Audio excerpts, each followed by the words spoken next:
Hello everyone, welcome to another episode of Trending Tuesday Security Leaders Edition. I am Sharda Tickoo. I head the country business for TrendAI India. I am joined by an eminent industry leader who has deep expertise in managing complex and diverse IT environment. I am joined by Mr. Sudesh Sharma, who is head of IT in Panasonic India. Sudeshji, thank you for taking time out. Our topic of conversation today is going to be modern vulnerability management, prioritize what matters. Now, with thousands of vulnerabilities getting detected every day and the technology environment becoming so diverse, there is IT, there is OT, there is AI, there is DevOps. It's not easy to figure out which vulnerabilities should we be prioritizing first, right? So in this particular discussion, what we want to understand and the take we will take is that how security leaders are trying to use a risk-based approach to prioritize the vulnerabilities. So we'll dive right in. Sudeshji, so the first question I want to ask you is that how do you look at vulnerability management from a risk-based approach? So rather than just patching everywhere, how is a risk-based take on the vulnerability management? How is it happening? Thanks, Shraddha. Thanks for having me here. Yeah. So as you rightly said, there's so many vulnerability, and it's for operation team, it's very difficult to manage everything. Yeah. So we have to act smart.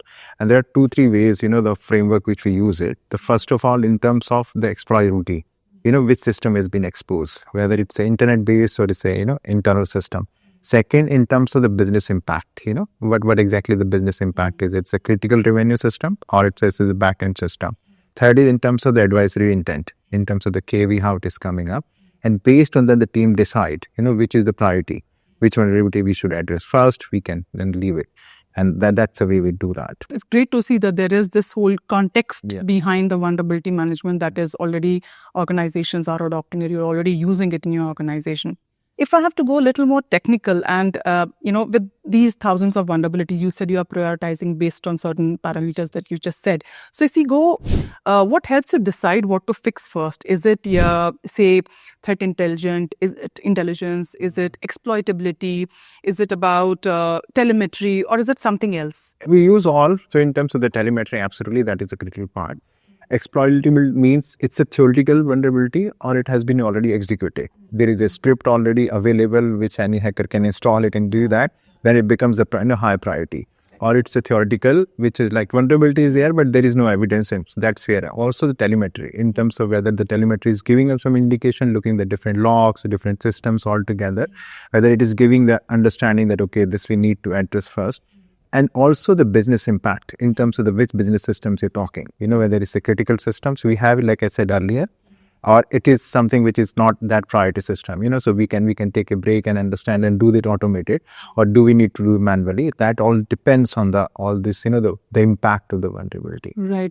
Because I don't think it makes sense to just run a checklist in today's time. Yeah. We really need to figure out that, if there's a vulnerability, but there is no POC available, I mean, you may want to park it and not resort to the emergency measure. So great to hear that thought.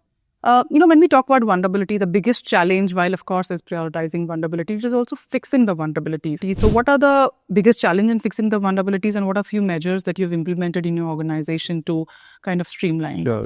So as you understand, like today the IT landscape is very complex, right? It's across the different organization, different industry. You have different products, even in the security space also there's different products. The biggest challenge is coordination between the people, process, and then OEM, absolutely. In terms of the people and process means business impact, to getting the downtime, whether, in terms of, let's say, end of month, nobody's going to give you the downtime. In terms of the system, let's talk about the OT, right? Getting the downtime in the OT would be very difficult compared to other systems. So keeping all these things, coordinating in that's where we decide, okay, this is how we will patch it. We'll take a downtime, we coordinate with the OEMs, or do we need to use the virtual patching also? That is also important, and depends on the system and the priority. We follow the different steps. Absolutely. I think this answer also resonates with a lot of other organizations that we speak to, because virtual patching is something, it's a compensatory control, and we see that organizations are adopting it all across, because, it's really that band-aid before the stitch.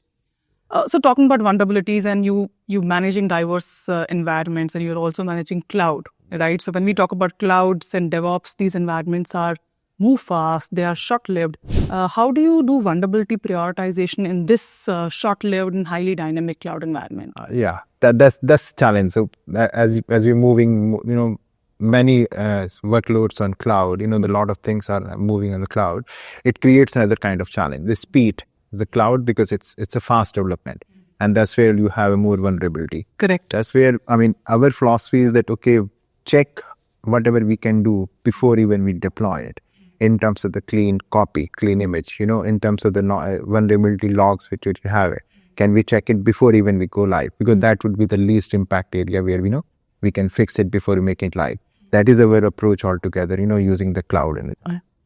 No, I think, mostly we've seen that, I think cloud is no longer a silos. Yeah. We are seeing increasingly organizations are making cloud part of their entire platform, and the visibility is there. And I think, like you rightly said, that the shift left trying to identify vulnerabilities early on, so that, runtime is something. The security has to be part of the development cycle altogether. It cannot be later on. Then once you've done everything, Absolutely. then you send it for security. Security has to be along with the development work together. The fabric itself. Right.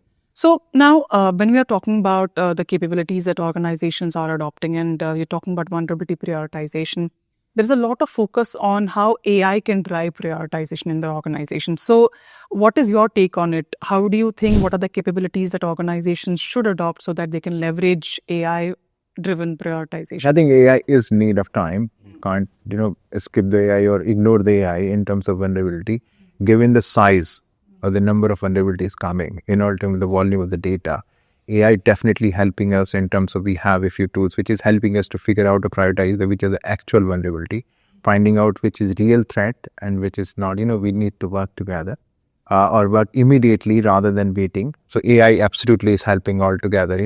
Vulnerability. We have few products, which is helping us in terms of AI. Yeah, I think because we, for example, in our Vision One platform, when we do vulnerability prioritization, there is a lot of AI, the agentic AI that we leverage to maybe figure out that, hey, what could be the potential attack path, what could be the choke point, so that while it's just not about telling you these are vulnerabilities, it's also about telling you this is how we can deploy it automatically in terms of that. That is also possible because one of the things which is automation. So even though you have addressed the vulnerability, but as the cloud adopts, we talked about, you keep changing the system and vulnerability can come tomorrow as well. Correct. So how to automate that? Because it is humanly not possible to keep updating that patch again and again. That's where the AI and automation comes together and help us organization. All right. I think we completely resonate with those thought processes. So we'll shift into our what we call it as proactive pulse. It's essentially a new name for a rapid fire that we are going to, some questions, and then instantly whatever is the answer that comes to your mind first, you can give those answers. So what is the most difficult environment to patch? Is it IT? Is it OT? Is it legacy? So look, we are manufacturing organizations. So for us, the OT is the most complex. Patch fast or patch smart? Patch smart, I would go. And that's where the AI will play a role. So rather than patching everything and everywhere, I think it's important to patch smartly. When we talk about 0 days, this is a tricky one. Would you automate a 0 day or would you escalate it? I think we have to do both. So we have to put the human in the loop while we do the automation because the 0 day is critical. So you have to close the loop, and the loop close can be done once we have a human who will verify that it's been done. So I would say both. Okay. If you have to say one word for the future of vulnerability management, what would it be? Prediction. How accurately it can predict. Predictive. Yeah. I think that's bang on. And Sudesh, thank you for the clarity and the experience you brought with all of these answers. So every organization, as we know, is facing the same challenge, right? And so many vulnerabilities. What should I prioritize first? So in TrendAI, our aim is that we give a platform-based approach to organizations and tell them that, hey, we are there to help you understand or give that risk context so that you can help prioritize the vulnerabilities and also remediate it with measures like virtual patching and, other tools that are deployed in the system, right? So Sudeshji, it's been a pleasure. Thank you for taking time out for us. Thank you so much. And thank you, audience, for listening to our special.